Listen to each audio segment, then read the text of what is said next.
Heartbreaking ending mga idol.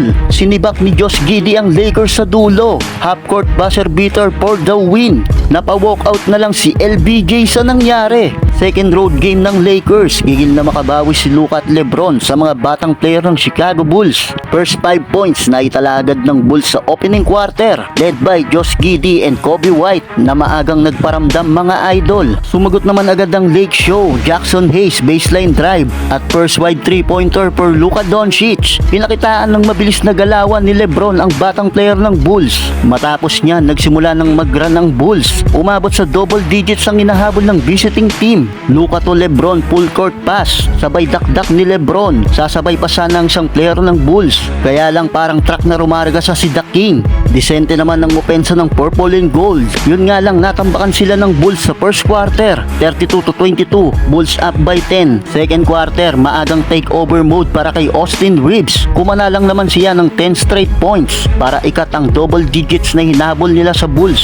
Naibaba ng Lakers sa 2 points ang lead ng home team. Pero muling sumagot si Giddey. Back-to-back shooting. Naka-triple-double alert na si Josh Giddey na mayroon ng 12 points, 8 rebounds with 6 assists. Habang pinangunahan naman ni Austin Reeves ang Lakers. Solid din ang nayambag ni Jackson Hayes with 14 points ang Lakers big man. Puro sa ilalim ng paint ng galing ang naitala niyang puntos. Matindi ang ginawa ng Lakers sa second quarter. Tindi ng kanilang depensa. Nag-umpisa na rin mangaldag si LeBron sa ilalim mga idol. Nakuha ng Lakers ang 1-point lead sa pagtatapos ng first half, 59-58. Entering the third quarter, dito ay todo kahit na si Reeves, Luka at LeBron. Luka and AR, back-to-back 3-pointer. Dahil dito ay tuluyan na silang lumamang ng 10 points lead. Pinarusahan ni LeBron ang rim sa lagpas na ito sa kanya ni Luka. Si Luka naman ang kumakamada para sa LA. Back-to-back field goal for Luka Magic. Isang assist pa ni Doncic para kay Jordan Goodwin. Easy basket. Literal na nagkayod si Luka sa quarter na ito. 21 points, 10 rebounds, 7 assists. Dalton Knecht buzzer 3-pointer. Not counted nga lang mga idol.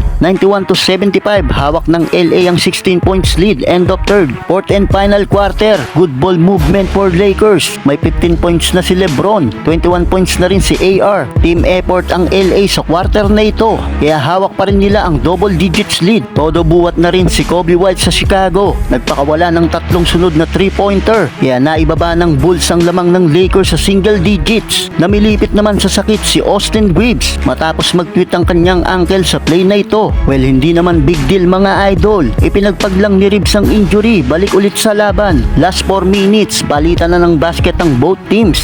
Lamang pa rin ng Lakers pero pilit pa rin naghahabol ang Chicago Bulls at hindi nawawala ng pag-asa. Attack mode for LeBron James, spin moves, easy basket. Ito pa mga idol, Luka Doncic for 3-pointer. Sablay, mabuti na lang ay naputback ni Jackson Hayes sa ilalim ang bola. Under 1 minute, muling sumagot ang Chicago. Kevin Huerter, deep 3-pointer. 1 point na lang ang lamang ng Lakers. 111-110. Last 12 seconds, lamang na ng 5 points ang Lakers. Pero may pag-asa pa ang Bulls dahil nag-commit si LeBron ng crucial turnover sa inbound pass at naipasok nila ang 2 3-pointer. Talo na sana ang Lakers pero nakasagot pa si Austin Reeves ng layup for the lead. Last ball possession ng Chicago Bulls, Josh Giddey with the half-court buzzer beater for the win. Pumasok ang bola mga idol. Sa uli, panalo ang Chicago Bulls. Sayang ang ginawang effort ni Austin Reeves.